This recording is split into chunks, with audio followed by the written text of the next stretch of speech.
While we were in LA, most recently, we managed to get 5 minutes with Matthew Encina from The Futur. That's right, The Futur. Chris Do's company, The Futur. If you haven't heard of it, please check out their network. There's such amazing content on their channel. It'll really improve your life as a creative, whether you're freelance or whether you're working in a company or even perhaps an entrepreneur. Check out all the content they have on the business of creativity. It's just incredible. Anyway, have a look at this interview with Matthew. It was amazing to get some time with him. I was literally on the way to the airport. He took some time to sit down and have a chat about his experience as the company pivoted from Blind into what The Futur is doing today, teaching us about the business of creativity. Enjoy.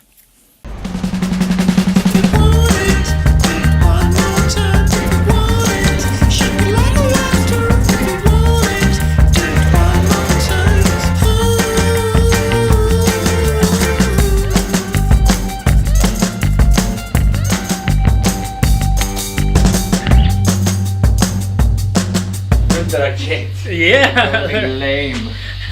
You gotta do a split screen and put yourself back in there. Hey, I'm back in! Yeah. So, first of all, thanks for taking the time. It's for incredibly generous. Really, it's amazing. I'm always blown away when people like yourself actually agree to take the time. So, a bit of advice, never hesitate to ask. Yeah. If you don't ask, the answer will always be no. Exactly, right? And I get nervous, but I asked anyway. And Matthew was kind enough to say yes. And so here we are. Yeah. So I come from a place of I guess maker studio where we used to create lots of animation, TV series, commercials, music videos, things like that. So very hands-on, task-based, quota-based kind of work, right? Seeing what you guys have done here from Blind to The Futur, I imagine for you it must have been a huge shift. And I just wanted to talk a little bit about that with you today. Yeah, absolutely. It has been a big shift. So for us, Blind has been open for 23 years, founded by Chris Do. Yeah. And we've been focused primarily on creative services, right? So the first 18 years of that was just catching the wave of the motion design boom. Yeah, right. Maybe there's a handful of studios that you could count on your fingers and toes that produce all this amazing animation work for TV. Yeah, exactly. Right, and there was this huge boom. Then there's the .com bust, and it died for a bit and came back. Right, and then the 2008 market crash hit, and then so we had these big waves.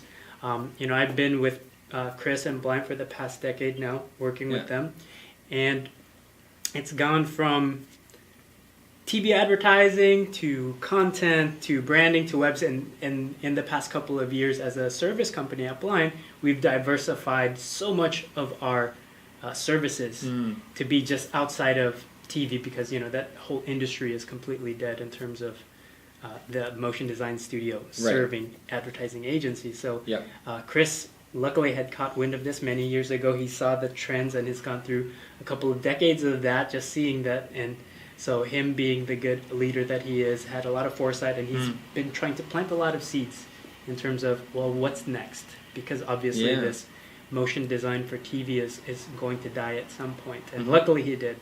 He tried a lot of different things, and one thing stuck, which is The Futur. Yeah. Basically what he did is he turned that camera around on himself and started teaching everything that he knows. He was my instructor back in the day, and he loves teaching, and he loves teaching about design and about business. Yeah. And he started to find his voice, and he started bringing in the rest of us here at Blind onto that channel, and which is amazing. Right? Yeah, exactly. And so it's been a very interesting ride, and I've been with the channel now for 3 years.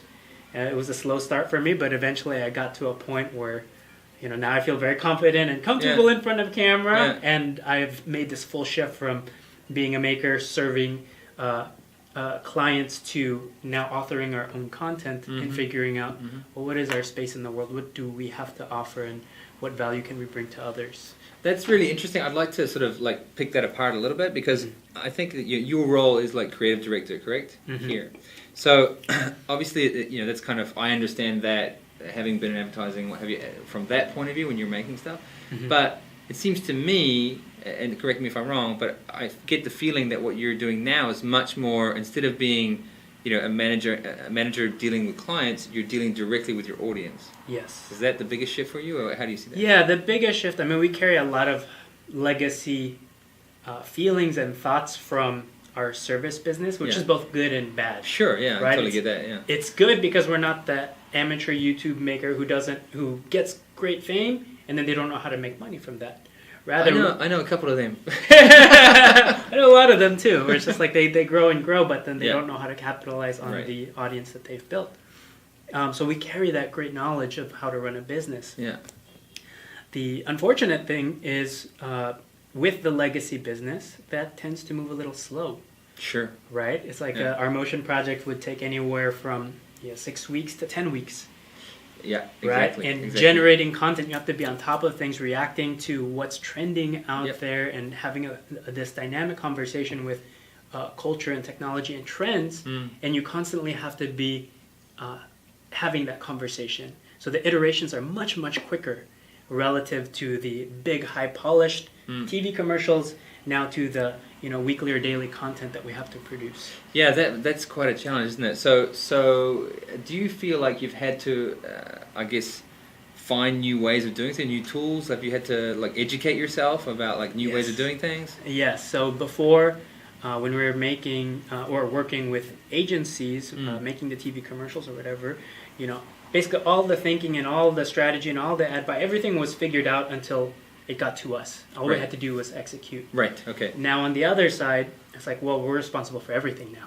Yeah, right, the strategy and the execution, right? Yeah, everything. Okay. So what I think the biggest growth for me is understanding, okay, there's this platform, YouTube. How can we make content that's going to be relevant and engaging there? Because it's very different, right? We could spend a year making the most polished video, and it could be a complete dud on YouTube. This is interesting. Right? So the key thing that we've had to get rid of is the idea of polish and perfection that we normally give our clients, and understand, no, it's about the content. Like, what are you giving? What are you teaching? What value do you have to offer to somebody else? Yeah. And usually the things that people look for on a platform like YouTube is entertain me or teach me something. Exactly. Right? It's one of those two things, or a mix of both, and we're trying to capitalize on both of those things. So, so that's understanding first what people are looking for on the platform.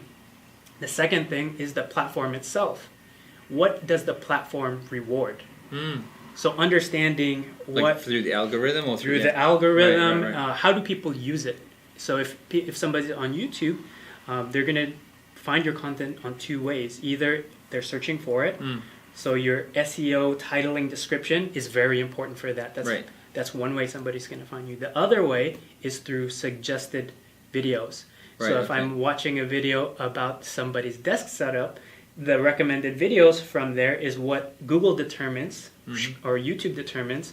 Oh, you should watch this next, because a lot of people, they go passive, including myself. When I watch on YouTube, I'll watch one video, and usually it will autoplay the next thing, and then the next thing. It's true. It's sort of going limp in terms of your consummation, right? Yeah. And some people like to have that stuff on in the background. So they'll play it literally all day, and it will just keep suggesting stuff. I see a lot of that in studios where people just they have it playing while they're doing some kind of mindless task. And because not everything requires huge amounts of brain power. Right. But I wanted to come back on something you said earlier about, obviously as creative director, you're an artist, you're a creative person. And you touched on this idea of rather than seeking perfection, because I think when we get into this role of executing to a really high standard, we start to become obsessed by the the details of the execution and not the reward or the value we're giving to the audience. Right. So that's a big change there. And so and I've also encountered people that have started to lose their self-worth because their execution was so important to them. So suddenly if they're doing stuff that's less than, they can't handle it psychologically. How was that for you? So what you're describing is someone who's set the bar so high for themselves that every time they don't meet that bar, they feel like they're less of a creative. Right. The other part with that is that it's externally validated, meaning that my work is a complete reflection of me. So if it's not good, I'm not good. So that's something that I think a lot of creatives, they get emotionally attached to. And it makes sense because you invest so much of your brain power, your heart, and everything, the culmination of your entire life into every pixel that you put out, right? Exactly. And so many people have a hard time detaching themselves from their own work. But just like children, which I don't have yet, but just like children, someday they're going to leave the nest and they're going to have to do their own thing, right? And I think a lot of people, a lot of creatives, including myself, have to detach themselves from that. So for me personally, I've become a lot less emotional when it comes to the work, and more understanding what is this going to be, how is this going to be valuable to the person I'm serving. So before that was clients, right? How can I give them something that's going to be valuable to their business objectives, their marketing or branding objectives, and looking at it from that point, as opposed to, is every pixel perfect on here? Absolutely. Is it a representation of me? It's not that. It's like, am I helping the other person? Yeah. So that's my metric now that I look at. So same thing now that I've made the shift over to the content side. It's like, well, what are we trying to teach somebody? If they watch this video that I made, what are they going to learn and take away? Right. If I cannot answer that question, that means, why am I even putting this out? Yeah, right. Right, and it's not about the pixels on screen. Like those things, they definitely help. The production value, those things help. But sure. If the message is not there, if there's not some key takeaway, then what's the point? I think that what you're touching on there, I think, is so powerful. The idea of having the correct intention before you make something. Yes. Because when the intention's correct, then in terms of like effort impact scale, you're like, well, maybe I don't need all those bells and whistles, because the impact's still there and the value's there. So maybe I don't need all that stuff. Right. And I think that's I mean, how much do you think fear plays into that? I mean, how much do you think fear influences people's decisions there? Because I find there's a lot of fear when it comes to like fear of the blank page, fear of diving into the new, doing something new, challenging yourself.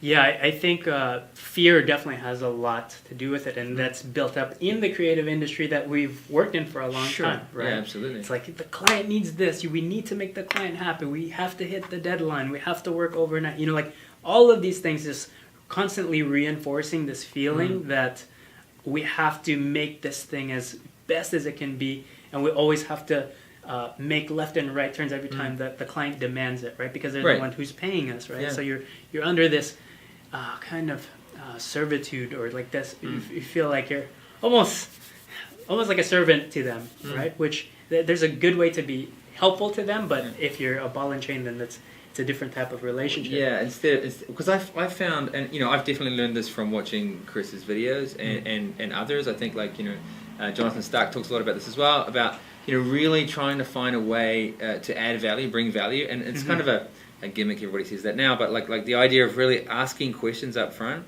like in our industry, the idea of walking in just pitching, like frantically pitching, like I've got the show idea, I'm going to pitch. Right. Like I just basically I just stopped doing that. I was like, I'm not going to pitch anymore. Right. So I started asking questions. Right. And you know what? I learned a ton of stuff. Yeah. I learned so much stuff, and I was like, and then I realized what happens is the pitch starts to come naturally. Yeah. And I feel like that seems to be what I'm hearing from you as well with the content creation. Is like when you start to get an audience that resonates with the content you're producing, then it makes sense to probably improve the execution. Yeah, and I think to come back to your point about fear. Yeah. Right, because fear, I think that's just in us. A lot of things condition us to be very fearful. When we're young, we're very fearless because we're ignorant to the world. We don't know what the result of certain things are, right? And over time, we become more fearful instead of fearless, right? And that's something that we just develop over time. But for me, like my very first video on the channel was also like me recording probably 20 iterations of the same thing because I wanted it to be perfect. Right. I was afraid of the sound of my voice, how people would interact with the video. Funny. Yeah, it's like, terrifying. Oh my gosh, it's terrifying. It's so bad. It's so bad. And then it's just like once it got out there, it wasn't so bad. People had good comments to say. I was like, oh, it wasn't that bad at all. And since then I've probably produced a good handful of videos, and not all of them are hits, but what I've learned every time I've made one is that I just get more comfortable in my own skin, and I realize whether they like it or not, that shouldn't emotionally impact me. Rather, I should look at each of those things as a learning lesson. Like, what did I do poorly, and what can I do better? Yeah. And then just capitalize on the things that I'm doing well, and double downing on those things, and then trying new things at every point that I can, so that I'm constantly growing and evolving what it is that I'm putting out there, and understanding my voice as a content creator out there. You make it sound so simple, but it's so hard. I like this. But you're absolutely right. It's like that's golden. I think that you can hear that a million times, but like actually doing it, like it requires real discipline. So and as an audience member of your audience, I really love the videos you're putting out. I think they're amazing, and I do find that they have, like you say, I can see that value every time I come away feeling like, I'm glad It was a video you put out about shooting, about just like how to organize yourself when you're shooting stuff. I was like, that's super helpful. Right. Super helpful. Right. Right. And so I think that's the thing. When you come away and you feel like, this person's just given me something.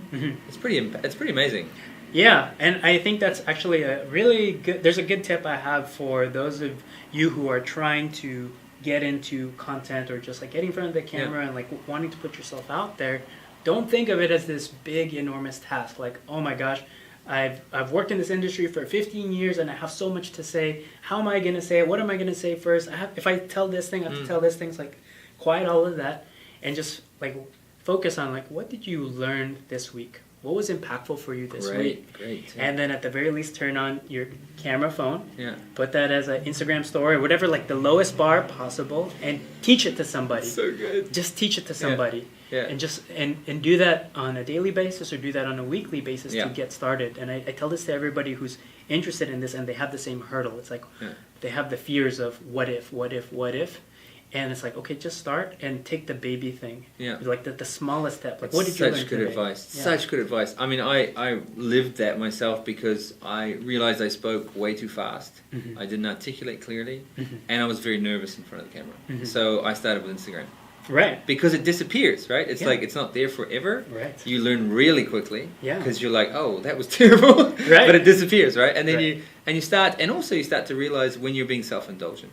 Yes. Right? Right. And that's hard to admit to yourself. Right. And it's like, this was not for anybody except me. So why did I even do that, right? Right? Yeah. And that's hard. That's kind of like self-awareness stuff where sometimes it's like it's hard to catch yourself doing that, right? Absolutely. But I still do that all the time. But I'm just more conscious about if I'm going to put something out there, it has to be valuable to somebody else. And what am I currently thinking about and processing? Yeah. And can I teach that to somebody else? Because one thing that I've also learned, and this is through Chris, is about the learning pyramid, which is the different types of styles in which you can learn material. At the very bottom, and they've done a study on this is not ours by any chance, at the bottom, if you're attending a lecture or reading a book, maybe you'll retain about 10% of that material. Okay. Very low. Yeah. As you move up, the more active those activities be. So in the middle of that pyramid, if you want to retain 50 to 60%, you would do exercises and maybe do some like group work. At the highest level, if you want to retain 90% or more of that information, if you teach it to somebody else, you're going to retain that information up to 90%. Wow, I didn't know that. So and Chris does this all the time. I watch him do this every single day. He'll open a book, he'll read something, and then he'll turn around and teach it as if it was his own thought. And when he teaches that, he's going to remember that forever because what he's had to do in his mind is process, what did I just read? How can I explain that to somebody in a way that they'll understand it? And let me tell it to them in the shortest way possible. So it's digestible and bite-sized. He's done the hard work of understanding, this chapter in this book, and he's explaining the concept as quickly as he can. So by doing that, by teaching somebody else what you're learning, you're solidifying that knowledge for yourself. You get seen as the expert in the industry the more and more you do this. Yeah, of course. And then the more and more content you'll have to put out on your channels if you want to put stuff out there and you want to be a thought leader in your space. Yeah, and by default you're getting better and better and better because you're practicing, right? You're practicing. And I guess one thing that, like this week I've spent like 10 days in Los Angeles having a lot of meetings, and one thing that I knew to be true before I came here, but like it was my own sort of personal belief, but now that I've seen it in action, what I'm really seeing is that I think like for the longest time, this whole ritual of I have an idea, I'll go and see a channel or a client or whatever, and I'll pitch, right? I feel it's always been very inward facing, where it's like I'm going to blow them away or I'm going to impress them, and it's all about me. Yeah. And I feel like as soon as you switch, which is exactly what you're talking about, switch to how can I bring value to the other person on the other side? How can I make their experience valuable? Give them access to the thing I feel passionate about? Like they're the skills that you're obviously developing through what you're doing all the time. They're so powerful. Yes. So powerful. Yeah. I think that flip that you're talking about has been quite significant for me because that was something that I applied in the past few years as a creative director, working in the service industry still, is that once I realized that I didn't have to impress anybody with my ideas and just rather focus on them by asking really good questions and understanding their goals and challenges, then all of a sudden the pressure was completely off me. Yeah. So in all of these meetings, I'm super chill, I'm super relaxed, and I can match their energy and respond to what it is that they're concerned with. So it feels like our conversations are custom tailored to them. Yeah, because you're listening, right? Yeah, because I'm listening. I'm spending the time and only talking about the things that are important to them rather than just saying my script of what it is that I think is going to blow them away. And so do you think that learning has improved you as a manager? Like managing other creatives? Yeah, I think so, because for me, like every week I try to push my team as much as possible, but at the same time giving them the space to, one, say no that it's too much, or to give them the space to ask questions or to be involved, to always pitch in other ideas that might improve it. So usually when we have our weekly stand-ups at the beginning of the week, I will say, here's our goals for this week. Here's how I think we can get there. Does anybody have any other ideas of how we might achieve these goals for the week? Great. We write that all down. How long do we think it's going to take for each of these tasks? And then from there, we assign the task. Usually I have some idea of who might do something, but I try and leave it so that somebody who's very passionate about something can take a task and say, you know what, I will take ownership of that and I'll get that done by the end of the week. Yeah, so you've got open, transparent kind of communication about who's doing what and how we're doing it as a team. Right. Yeah, great. And it also takes the pressure off of me, Of like course. I was saying, right? Yeah. Because if I give everyone the space to be able to take ownership of the task that they have decided to take on, it relieves the pressure of me of just having to check, like, oh, have you done that yet? Have you done that yet? And it's like they know that when we have our next stand-up the following week, they can report back, like, hey, check that off, boss, and here are the results from that. And also frees you up to be more in a support role as well. If anyone comes into some kind of trouble area, you're available to support them in that, right? So. Yeah, absolutely. And I try to be as open as possible. Every time I say, like, look, these are challenging tasks, use me as a resource. Ask me anything you need to. Yeah, but, you know, like, you guys are all adults. I trust you to do what it is you need to do, but don't be afraid to ask me questions, because I want to make this as good as possible. That sounds like a very special relationship. I mean, one of the things that I've tried to do with my little development company, You and I Creative, is to build, like, the key mission for me was to build a safe place to be creative, because I feel like that's so rare. And when I first discovered, the content of the Futur online and yourself, I was like, wow, this looks pretty close to a safe place to be creative. That's how it feels to me, right? That's really how it feels to me. Yeah, definitely. It's a good environment, and that comes from the top. Chris is a hyper learner. He likes learning, and he likes teaching. Yeah, amazing. So he's just trying to exude as much of that as possible and encourage people to do the same thing, right? To learn, to grow, and then to be very curious and have this appetite for, hey, there's always a better way to do things. Yeah. And we shouldn't get locked to the past, because everyone who gets locked in that past, they stay in the past and then they evaporate with time. Oh, right? Man, I just, hallelujah. Hallelujah. I totally find that. It's amazing. Yeah. So look, I'm not going to take up any more of your time. I think this has been amazing. Like I said, I really wanted to stay small and go deep, and it's been really interesting, and I find it so inspirational. So thanks so much for taking the time. Yeah, thanks for coming by. This is awesome. Yeah, it's cool. It's really cool. And where can people find you on the internet? So you can learn more about the Futur at thefutur.com, and then you could look for our YouTube channel if you look up The Futur is Here. And you can look me up at MatthewEncina.com and at Matthew Encina on Instagram and Twitter. Woo! And there's a ton of amazing content that will literally change your life. So take some time to check it out. Thank you.